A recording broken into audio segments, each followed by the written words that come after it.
Exodus 14. Then the Lord said to Moses, Tell the people of Israel to turn back and encamp in front of Pi-hahiroth, between Migdol and the sea, in front of Baal-zephon. You shall encamp facing it by the sea. For Pharaoh will say of the people of Israel, They are wandering in the land, the wilderness has shut them in. And I will harden Pharaoh's heart, and he will pursue them, and I will get glory over Pharaoh and all his host. And the Egyptians shall know that I am the Lord. And they did so. When the king of Egypt was told that the people had fled, the mind of Pharaoh and his servants was changed toward the people. And they said, What is this we have done, that we have let Israel go from serving us? So he made ready his chariot, and took his army with him, and took 600 chosen chariots, and all the other chariots of Egypt, with officers over all of them. And the Lord hardened the heart of Pharaoh, king of Egypt, and he pursued the people of Israel, while the people of Israel were going out defiantly. The Egyptians pursued them, all Pharaoh's horses and chariots, and his horsemen and his army, and overtook them, and camped at the sea, by Pi-hahiroth, in front of Baal-zephon. When Pharaoh drew near, the people of Israel lifted up their eyes, and behold, the Egyptians were marching after them, and they feared greatly. And the people of Israel cried out to the Lord. They said to Moses, Is it because there are no graves in Egypt that you have taken us away to die in the wilderness? What have you done to us in bringing us out of Egypt? Is not this what we said to you in Egypt? Leave us alone, that we may serve the Egyptians.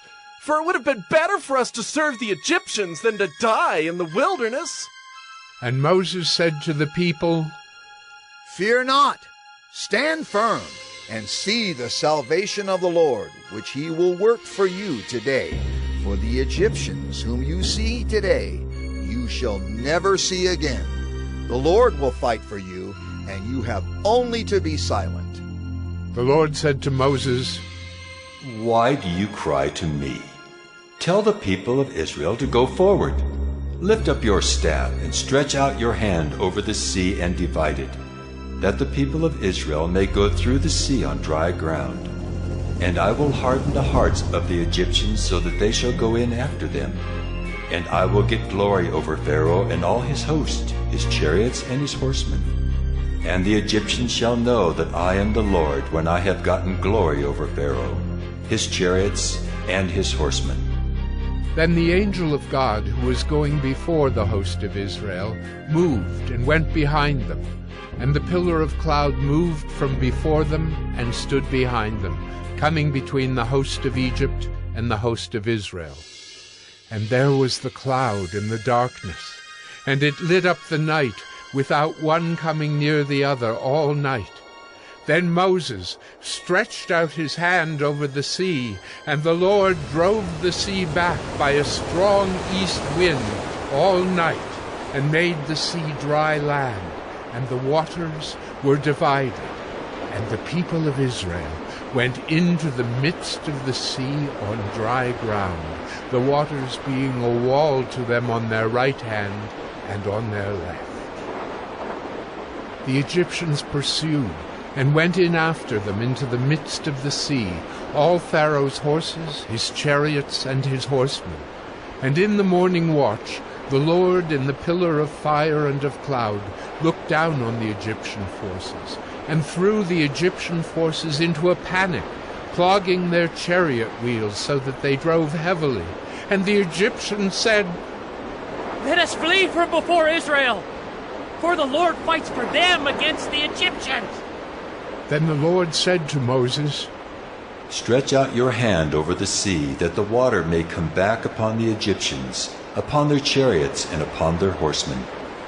So Moses stretched out his hand over the sea, and the sea returned to its normal course when the morning appeared.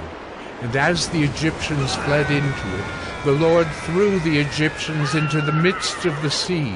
The waters returned and covered the chariots and the horsemen. Of all the host of Pharaoh that had followed them into the sea, not one of them remained. But the people of Israel walked on dry ground through the sea, the waters being a wall to them on their right hand and on their left. Thus the Lord saved Israel that day from the hand of the Egyptians, and Israel saw the Egyptians dead on the seashore. Israel saw the great power that the Lord used against the Egyptians. So the people feared the Lord, and they believed in the Lord and in his servant Moses.